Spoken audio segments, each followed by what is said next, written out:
तीन मछलियाँ। एक जलाशय में तीन मछलियाँ रहा करती थीं। तीनों के स्वभाव एक दूसरे के भिन्न थे।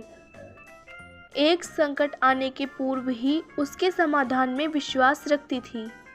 दूसरी की सोच थी कि संकट आने पर उसका कोई ना कोई समाधान निकल ही आता है। तीसरी किस्मत के भरोसे रहने वालों में से थी। उसका मानना था कि जो किस्मत में लिखा है वह तो होकर ही रहेगा, चाहे कितने ही प्रयत्न क्यों ना कर लिए जाएं। उसे टाला नहीं जा सकता। तीनों मछलियां जिस जलाशय में रहती थीं वह मुख्य नदी से जुड़ा हुआ था, किंतु घनी झाड़ियों से ढका होने के कारण सीधे दिखाई नहीं पड़ता था। यही कारण था कि वह अब तक मछुआरों की दृष्टि से बचा हुआ था। एक शाम मछुआरे नदी में मछलियां पकड़कर वापस लौट रहे थे। बहुत ही कम मछलियां हाथ आने के कारण वे उदास थे।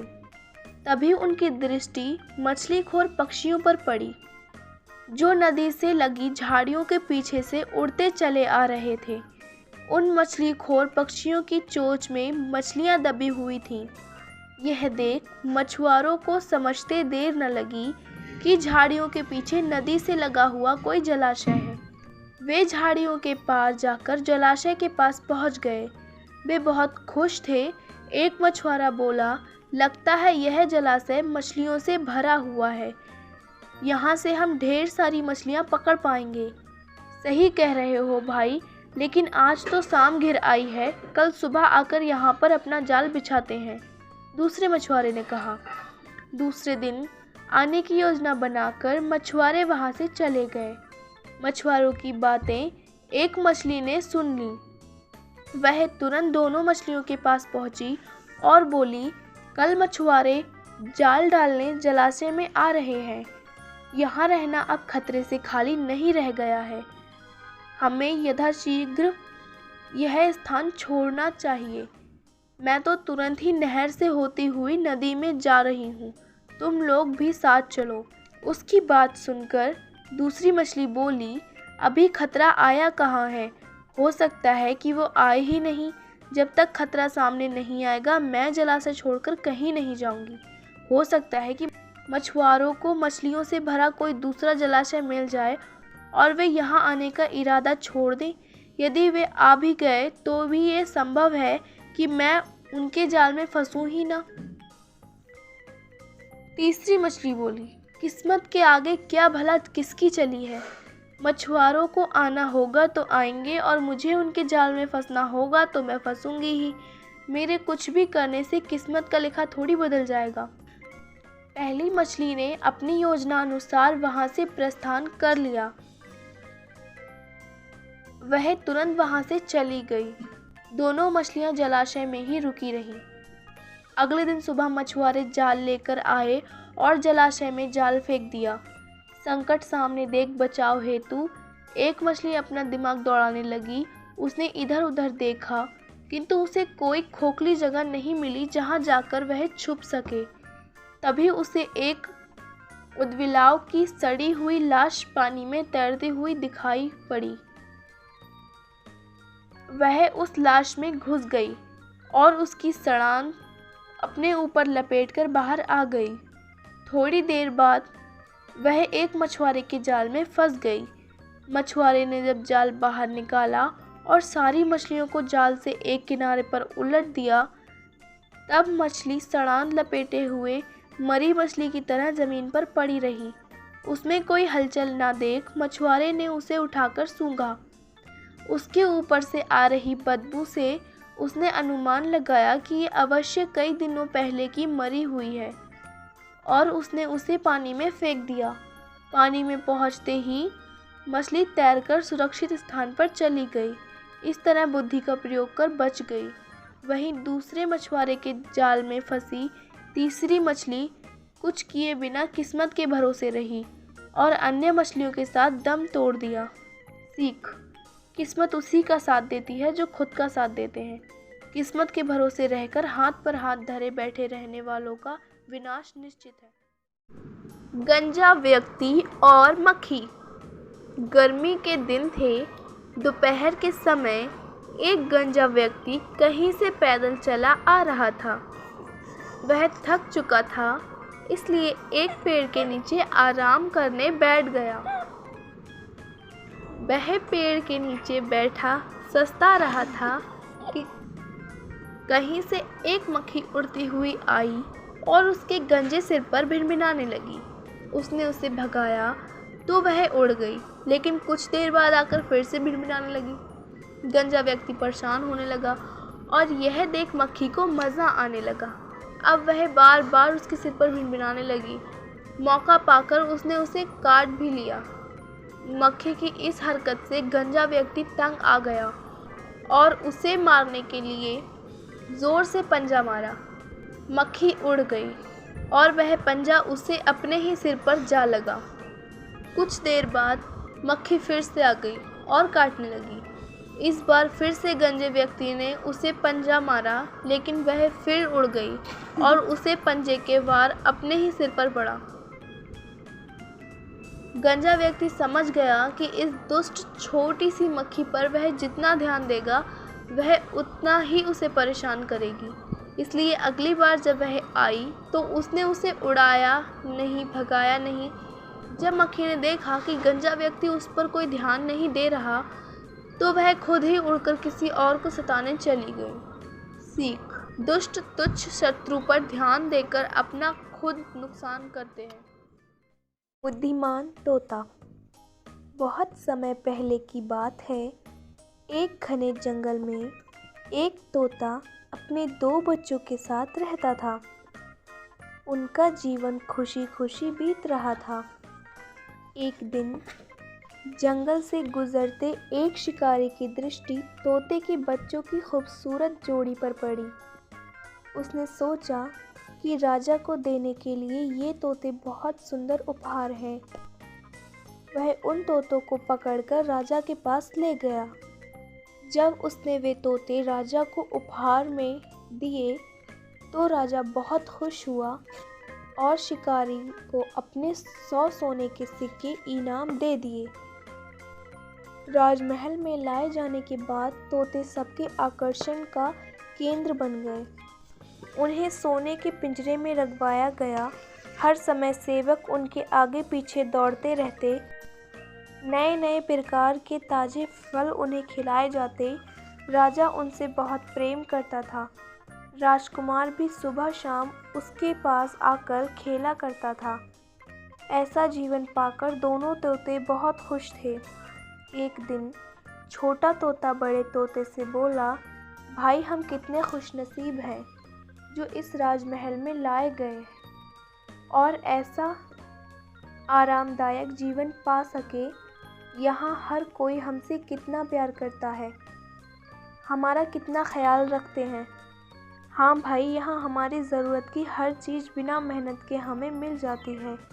हमारा जीवन पहले से अधिक आरामदायक हो गया है।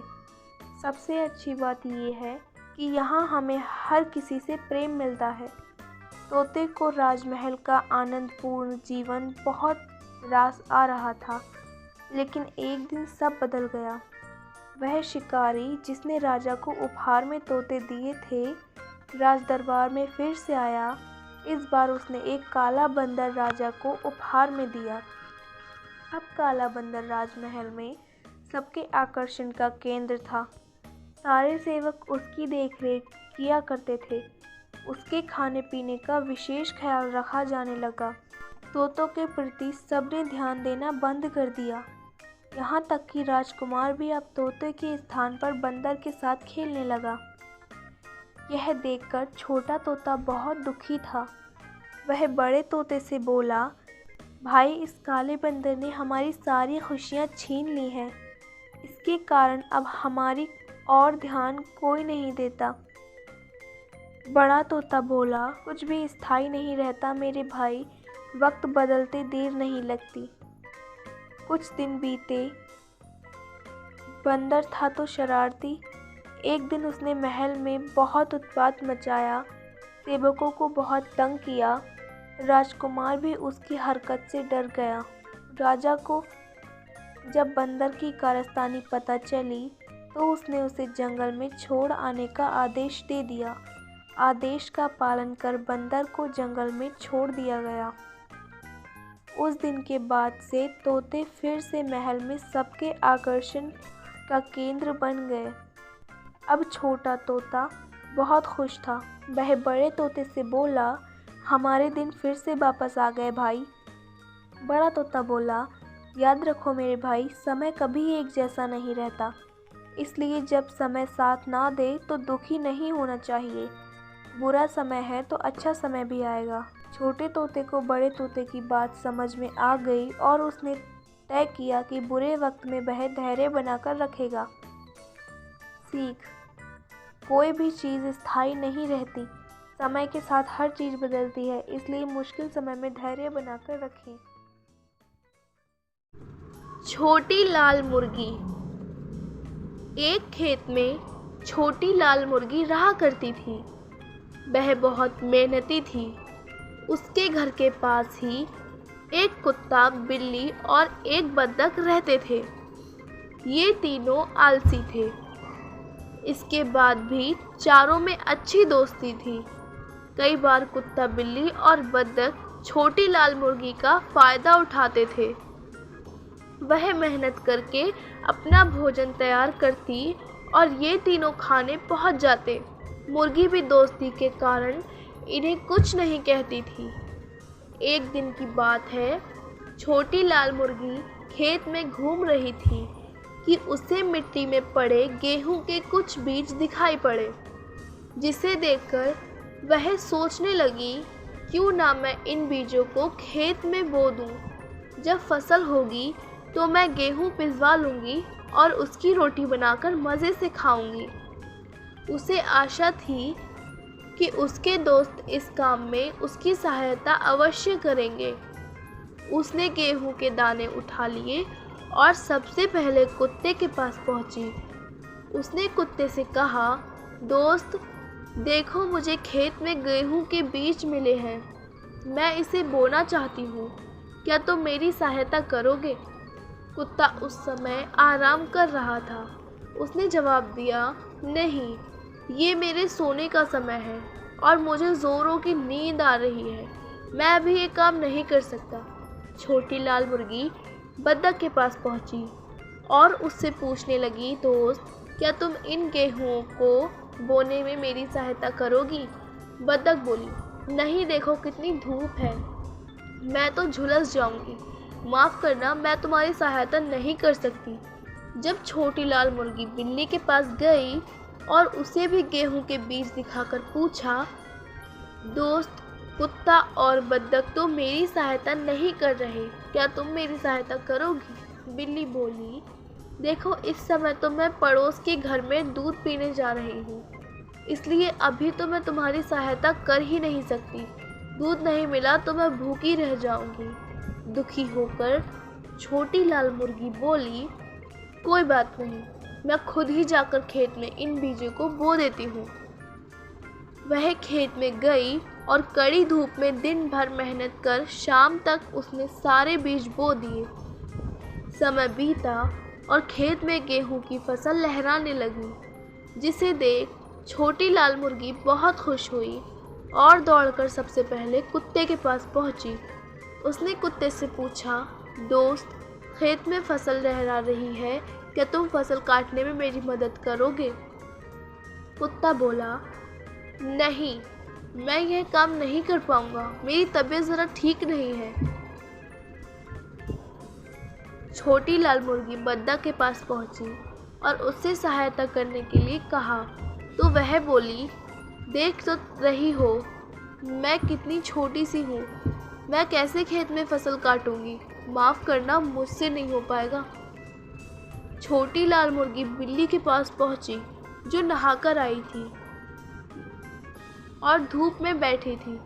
छोटी लाल मुर्गी उससे फसल काटने में सहायता मांगी तो वह बिदक कर बोली, नहीं, मैं ये काम नहीं करूँगी, मैं अभी अभी नहाकर आई हूँ, मैं वहाँ धूल मिट्टी में गंदी हो जाऊँगी। छोटी लाल मुर्गी दुखी होकर वहाँ से चली गई और सीधे खेत में पहुँची। वहाँ उसने अकेले ही फसल की कटाई की। अगले दिन उसने सोचा कि क्यों ना इन गेहूं को मैं पिसवा लूं, आटा रोटी बनाने के काम आ जाएगा।